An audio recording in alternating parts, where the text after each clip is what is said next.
시댁에 자주 들락거릴 수밖에 없었고, 그 당시에 아버님 말을 거역하는 건 상상도 못할 일이라 그냥 참고 살았었네요. 시어머님도 집안의 어르신이었지만 시아버님 말에는 꼼짝도 못하시고 제사를 치른 후에 밥 먹을 때조차도 매번 저와 함께 부엌 한켠에서 허겁지겁 밥을 해치우고 다시 손님상을 봐야 하셨어요. 그렇게 제대로 쉬지도 못하시고 농사일이며 집안일까지 모두 떠안으시고 일을 하시다 건강을 제대로 챙기지 못하셔서 제가 시집오고 딱 2년 만에 돌아가셨네요. 어머님마저 돌아가신 후에는 집안의 행사며 아버님을 챙기는 것까지 모두 제 몫이 되었습니다. 아직 모자라고 미숙한 부분이 많아 처음에는 매번 돌아오는 제사가 치가 떨리기 싫어 어디 하나 크게 다쳐서 입원이라도 하면 제사를 준비하지 않아도 되는 걸까라는 생각까지도 했었습니다. 하지만 시아버지는 제가 아파도 눈 하나 꿈쩍하지 않으시고 제사를 준비하는 데 차질이 생기면 타박하시는 일을 겪으니 정말 서러워서 부엌 구석에서 앞치마로 눈물을 훔치던 때도 있었네요. 결국 저는 어머님이 하시던 농사일과 제사를 모두 제가 도맡아 해야 했습니다. 아버님의 깐깐한 예절 기준에도 맞춘다고 지난 시간 동안 한 번을 남편과 아버님과 함께 밥을 먹은 적이 없었어요. 제가 하는 일은 매번 눈을 부릅뜨고 지켜보시면서 조금이라도 본인 기준에 어긋나면 그 자리에서 호통을 치시는 일이 잦았거든요. 늘 아들도 못 낳는다며 저를 냉랭하게 대하시며 같은 상은커녕 눈치껏 밥을 먹어야 했었죠. 그런 시기들 중에는 3번의 임신도 있었습니다. 매번 이번에는 아들이어야 한다며 저에게 압박하셨지만 그게 제 마음대로 되는 것도 아니고 결국엔 아들 하나를 위해 셋째까지 낳았지만 모두 딸들이었습니다. 아버님은 매번 딸이 태어나자 날이 갈수록 저를 더 구박하셨죠. 분명 예쁘고 말도 잘 듣는 딸들이었지만 아버님은 늘 무섭게 손녀들을 나무라셨고 그러니 딸들은 시댁에 가면 제 뒷공무니만 졸졸 따라다녔었죠. 물론 그 모습에 시아버님은 제사 준비하는데 방해하지 말라며 화내셨지만요. 제 눈에는 예쁘기만 한 저희 딸들이었지만 아버님의 성화에 저도 점점 아들을 바라는 마음이 커져갔습니다. 세 딸을 키우면서 정말 아들만 낳으면 다 괜찮아질 거라는 생각에 사로잡혀 아들을 낳게 해달라고 매일 밤 기도했죠. 그리고 결혼 10년 만에 드디어 넷째 아들이 태어났고 아버님은 언제 그랬냐는 듯 저에게 살갑게 구시면서 아들을 어와둥둥 업고 다니셨습니다. 그전까지의 시집살이는 꿈이었던 것 마냥 저도 함께 밥을 먹게 하셨고 막내 아들은 늘 시아버님의 무릎에 앉혀놓으시고 수저를 들 필요도 없이 매 식사마다 아들의 입에 밥과 반찬을 떠먹여 주셨어요. 가끔은 제가 아이 버릇이 안 좋아질까봐 걱정이 돼서 아버님에게 이제 아들 혼자 하도록 내버려 두시는 건 어떻겠냐고 넌지시 물어보았지만 아버님은 끝끝내 아들의 입에서 할아버지의 무릎이 불편하다는 말이 나오기 전까지 제 말은 들은 채도 하지 않으셨습니다. 딸들은 그런 모습에 어릴 때는 질투도 했는지 가끔 아들을 괴롭히다가 결국 할아버지에게 들켜 혼도 많이 났었네요. 그런 아이들이 순식간에 자라서 세 딸들도 일찍 결혼을 해서 집을 떠나고 아들도 성인이 된 후로 연애도 하고 집을 떠나 있는 시간이 많아졌어요. 그래도 일주일에 한 번 집에 오는 날이면 자기를 낳아준 부모님의 선물보다 할아버지를 위한 선물만 매번 손에 들고 오고 심지어는 취직을 하고 첫 월급마저 저희 선물은 하나도 없고 자기 월급의 반 이상을 할아버지의 오토바이를 새 걸로 바꿔주는 아들을 보고 조금 서운하기도 했지만 그래도 남편과 네가 세세하게 신경 쓰지도 못한 부분을 아들이 신경 써주니 대견하기도 했습니다. 그렇게 아들과 시아버지의 애정이 끈끈했어요. 아들이 유일하게 자기 할아버지와 의견이 다른 것이 바로 결혼이었습니다. 제가 보았을 때 아들은 그래도 연애는 하는 것 같았는데 나이가 40이 다 되도록 결혼 이야기는 늘 고개를 저었어요.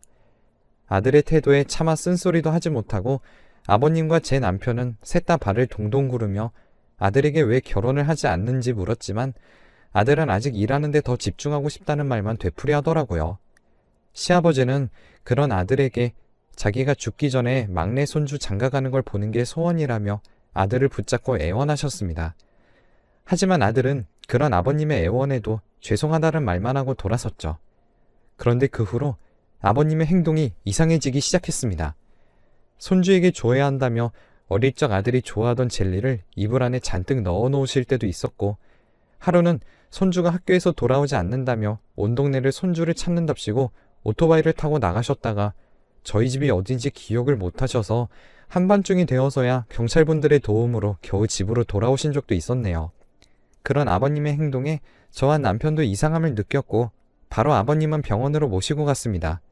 병원에 가니 아직 치매 초기 단계라고 하더라고요. 그래도 약도 꼬박꼬박 챙겨 드시고 생활하면서 아버님 기억력을 올려주는 게임이나 행동을 유도하면 치매가 더 심해지는 걸 늦출 수 있을 거라고 했습니다. 하지만 아버님은 약을 드시는 걸 거부하셨고 자기는 멀쩡하다며 치매에 걸리셨다는 걸 인정하려고 하지 않으셨어요. 치매는 한번 증상이 심해지면 다시 원래로 돌아오는 게 거의 불가능한 병이니 저와 남편은 발을 동동 구르며 그래도 약은 드셔야 한다고 매번 약을 드실 때마다 한바탕 실랑이를 벌여야 했죠. 아버님이 너무 걱정이 된 나머지 저희는 그렇게 좋아하시던 손주의 말이라면 듣는 척이라도 하실까 싶어서 아들에게 사실을 알리고 대신 할아버지를 설득해달라고 도움을 요청했습니다. 소식을 들은 아들은 그 다음날 저녁에 바로 집으로 찾아왔어요.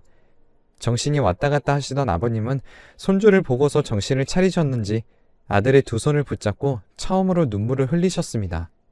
아버님을 뵌 지 50년이 넘었는데 아버님의 눈물을 처음 봤었네요. 내가 이제 진짜 살 날이 얼마 남지 않았어. 내 마지막 소원이 우리 막내 손주 결혼하는 거 보고 가는 거야. 그게 그렇게 어려운 일이니?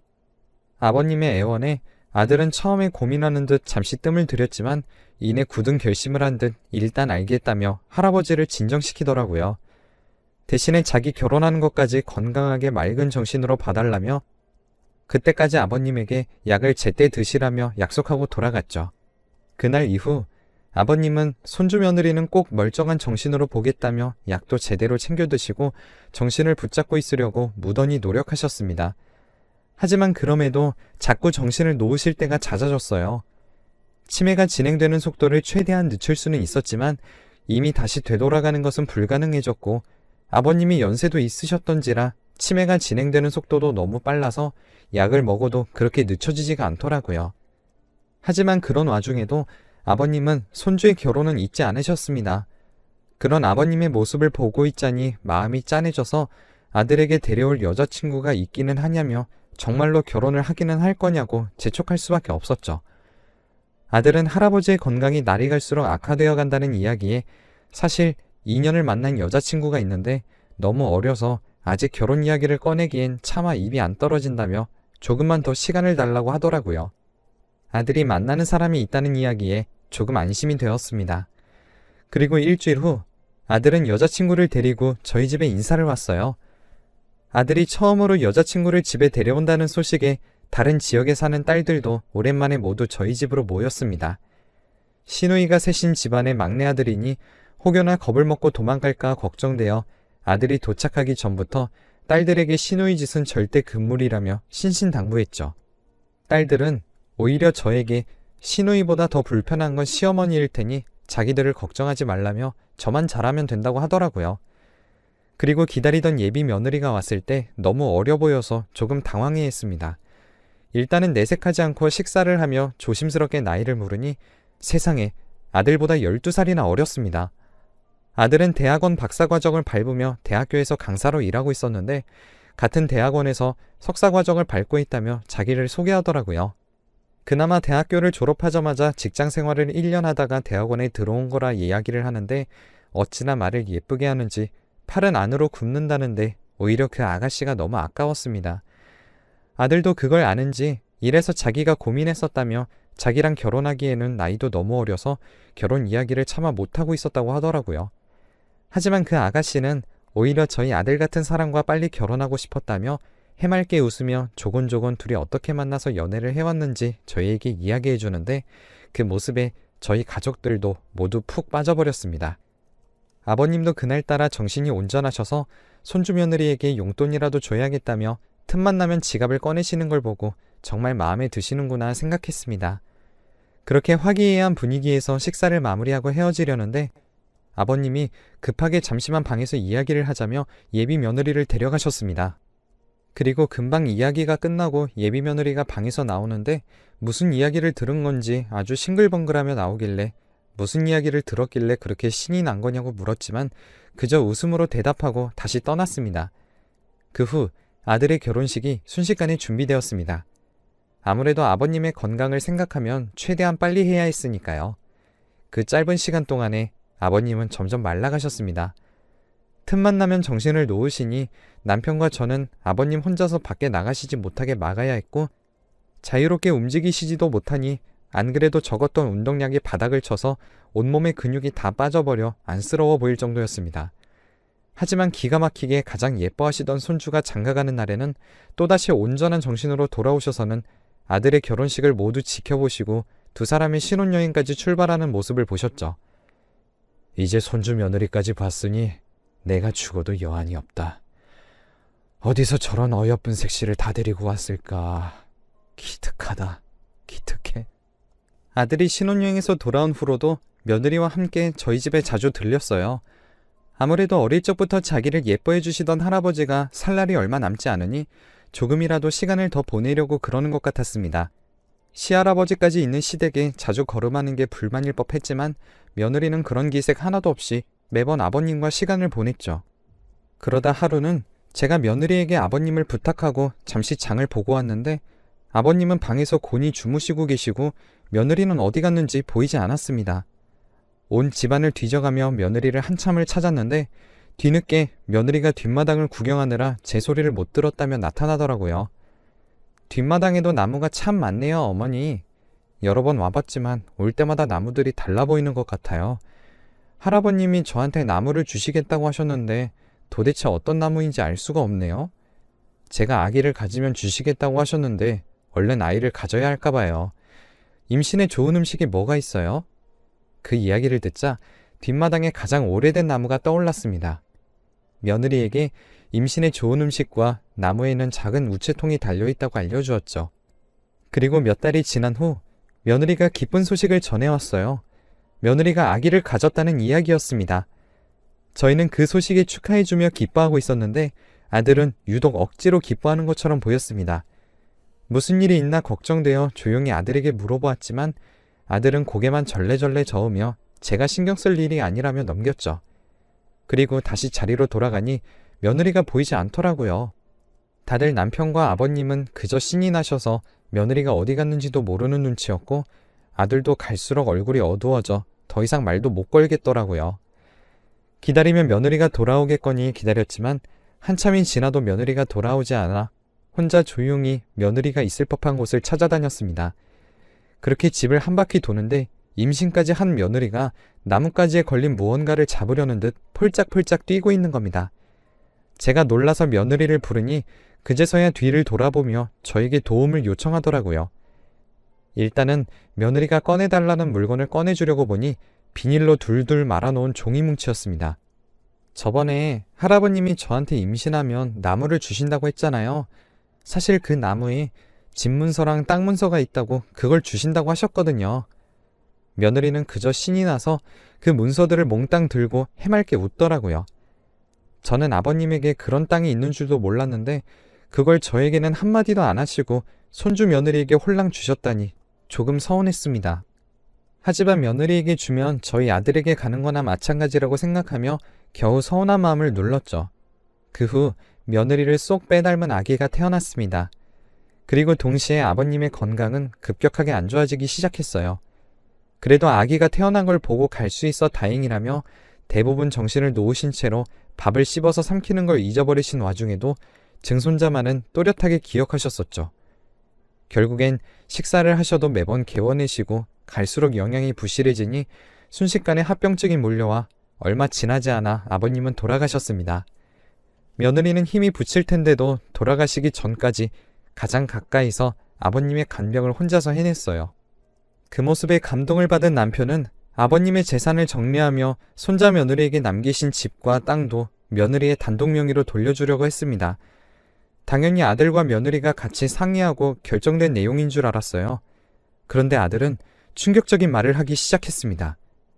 아들이 갑자기 그렇게는 안 된다며 할아버지가 내건 조건은 우리 집안의 대를 잇는 조건인데 저 아이는 내 핏줄이 아니니 집과 땅을 가질 권리가 없다고 하는 겁니다. 어안이 벙벙한 채로 아들에게 무슨 말이냐 물으니 아들은 그동안 안 그래도 할아버지 가시는 길 마음이 불편하실까 참았는데 사실은 자기는 아이를 가질 수 없는 몸이라고 털어놓았습니다. 처음 결혼을 주저했던 이유도 30살이 지나도 결혼할 기미가 보이지 않자 나중에 낳을 아이를 위해 미리 정자은행에 갔었는데 그곳에서 자기가 무정자증이라는 것을 알게 되었다고 해요. 그런데 처음 아내가 임신했다는 말에 혹시나 그 사이에 자기가 낳은 건가 싶어서 다시 검사를 해봤는데 여전히 결과는 똑같았다고 해요. 며느리는 그게 무슨 말이냐며 그럴 리가 없다면서 거짓말하지 말라고 화를 냈지만 아들은 침착하게 말을 이어갔어요. 그래서 임신한 기간 동안에는 확신이 없어서 일단은 아무 말도 안 했던 거예요. 그래서 아이가 태어난 후에 아이랑 저랑 유전자 검사를 해봤는데 제 친자가 아니었어요. 정말 이렇게까지 하고 싶지 않았는데 저 여자의 가면에 넘어가서 홀라당 다 넘겨주시는 건 못 봐요. 그러자 며느리는 그럴 리가 없다며 처음 보는 모습으로 얼굴이 새빨갛게 될 정도로 악을 쓰며 그래도 자기에게 할아버지가 남겨주신 거니 아무도 못 건드린다며 온 집안이 떠나가라 소리를 질러댔습니다. 그러면서도 화가 주체되지 않았는지 저희 집안에 있는 온갖 물건들을 이리저리 던지면서 화풀이했죠. 화분도 던지고 TV도 무너뜨리면서 살림살이를 다 부서뜨리고 있었습니다. 그러다가 갑자기 아들이 그만하라고 말렸는데 그 순간 아들이 파편에 다쳤습니다. 다친 아들을 보고 전 화가 미친 듯이 났습니다. 그리고 아들은 바로 응급실로 가서 치료를 받았죠. 병원에서 하루 정도 입원하고 가라고 했지만 아들은 눈에 뵈는 게 없었습니다. 당장 며느리한테 가서 재산을 들고 못 도망가게 막아야 한다고 했죠. 아들은 응급실에 갔다가 바로 집으로 왔고 저희 가족들은 밤을 꼴딱 새웠습니다. 혹시나 며느리가 그 재산을 다 가져가 버릴까봐 겁도 나고 그동안 혼자 아들이 얼마나 마음을 썩히고 있었을지도 생각하니 마음이 절로 아려오더군요. 그 다음 날에는 날이 밝자마자 며느리가 그 재산을 가질 수 있는지 물어보러 변호사 사무실로 찾아갔습니다. 변호사는 저희 말을 듣고 코웃음을 치며 택도 없는 소리니 걱정하지 말라고 하더라고요. 오히려 저희 아들한테 돈을 물어줘야 하는 건 그쪽이니 염려 말고 얼른 그런 여자와 이혼시켜버리라고 했습니다. 어차피 제 아들의 친자도 아니니 양육 의무도 없고 양육비를 보내줄 필요도 없다며 저희를 안심시켜 주었죠. 그 이후 아들은 합의 이혼을 하려고 했지만 며느리는 절대 이혼 못한다며 바람핀 사실을 인정하지도 않고 어떻게든 며느리로 남아 아버님의 재산을 탐하려고 했어요. 결국 이혼 소송을 통해 이혼하였고 그 사실이 대학원 사무실에 소문이 나서 며느리는 대학원에 얼굴도 못 들고 다니다가 결국에는 석사 과정까지만 밟고 대학원에서 쫓겨났다고 했습니다. 원래는 저희 아들처럼 박사 과정까지 하려고 했다는데 결국엔 인과응보죠. 아들은 이혼을 하고 나니 후련해 보이더라고요. 원래도 결혼할 생각이 없던 아이였는데 저희 욕심에 아들이 겪지 않아도 될 불행을 겪은 것 같아 미안하네요. 이제는 아들에게 결혼이든 뭐든 자기가 하고 싶은 대로 하도록 내버려 두려고 합니다. 괜한 욕심은 항상 끝이 안 좋게 끝나는 것 같네요. 여러분들도 욕심은 내려두시고 행복하게 사시길 바랄게요. 제 이야기는 여기까지입니다. 들어주셔서 감사합니다.